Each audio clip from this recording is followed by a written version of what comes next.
All right, me again. Just a quick update. Some of you that may have seen me shorts with the chickens in Nairobi, the full backstory behind that is because of some Rasta fella that I met in Thailand in 1999. We became friends. I did 42 days in a Thai jail for a bag of weed, around about the same period. My mate that I became friends with in Thailand, he eventually ended out in Thai jail for about 8 years. But funnily enough, the same fella that I'm talking about was also in jail in the hometown that my father was born in Denmark, some place called Horsens. Never been there, don't know nothing about it really. Always know my father was born there because he's been dead for like 30 years, been dead a long time. But anyway, me and this particular fella remained friends for quite a while. We actually wrote letters for the period that he was in jail and I was out of jail and I was doing the buses and that. We formulated a plan that I would go link up with him for my 60th. Like have a drink with him on my 60th.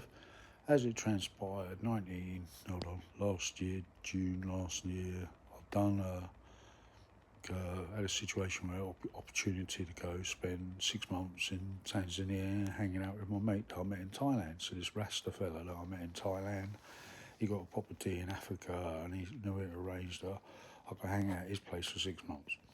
Hanging out at 6 months, we formulated a plan to breed some chickens and ducks. Yeah, so if you're following it, you're keeping up with it.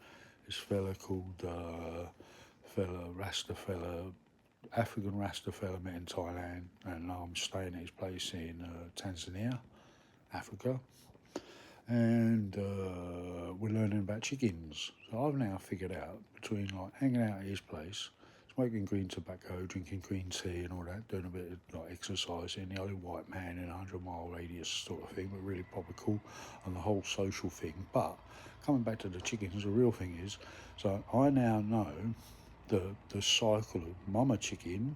She jiggy with roosters from neighbourhood. She make eggs, then she sit on eggs. Some eggs hatch and become like baby chickens. So then you have a certain amount group of baby chickens.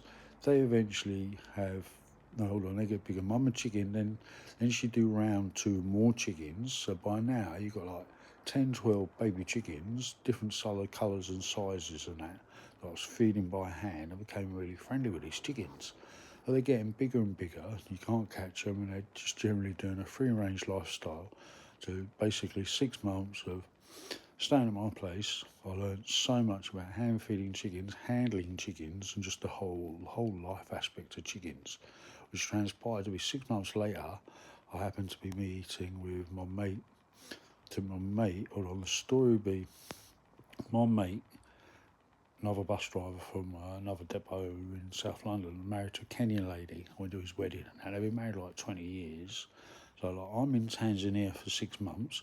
He's going to Kenya for his annual 6-7 weeks holiday. He has like puts all his hair, goes there for the whole thing. So we had about a 5 day overlap where I was coming to the end of my 6 months and he was just arriving in Kenya for his 6 months. Yeah, I've now been in Tanzania alone about all these chickens and ducks and things and geese. So we transport. I'll come visit and we'll have a feed and we'll hang out and have a laugh. I've known this fella for like 40 years, so we've done it many times.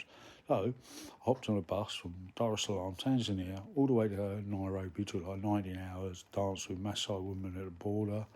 Had 10 hours with Dermot in Nairobi, and that leads to the mini clip. So we're having lunch.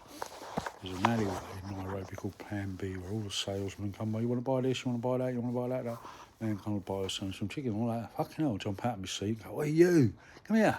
How much you want for these chickens then? And I like manhandle like I know what the fuck I'm doing because I was really shocked that I knew exactly what I was doing with these chickens. Everybody sitting at the table, like 10 people sitting at the table going like, the fuck? Look at this mad white man manhandling these chickens because they were like well-to-do. They never seen some mad bus drivers. So it transpires. So two South London bus drivers met in Kenya for 10 hours, ate a load of lamb, drank a load of beer, and then I caught a bus back to Dar es Salaam the next day, and then I was on a plane back to London because my 6 months was done. So the whole 19 hours to get there, 10 hours eating, feeding, thinking, negotiating a fantastic price on some chickens, and I was only messing about like we negotiated a price, and I can't really take them. I'm going back to London on Monday, but yeah, it was really nice to call them. I turned around the table, everyone was looking at me like that. Wow, Mr. Tom, he knows his chickens. So since then, I'm like, I know my chickens a bit. So any questions about chickens, I'll probably fill in a bit more. There's also the duck story. There's baby ducks there, so I know their mum and dad, and I know how brutal they are. Baby ducks, they're proper fragile, and they die pretty easy. The baby chickens die as well, like. So we've had a few fatalities and stuff, but fucking hell, I've waffled on a bit of shit. Any comments, any questions, feel free to ask. How's it going? All right, thank you. This is Roy Buses. I know loads about chickens and ducks now. Fuck knows. And I've been in a Thai jail for 42 days, and I hung out with a gangster Rasta man who's now got property somewhere in Tanzania and living a life. So, anyway, all good. See you soon. Thank you.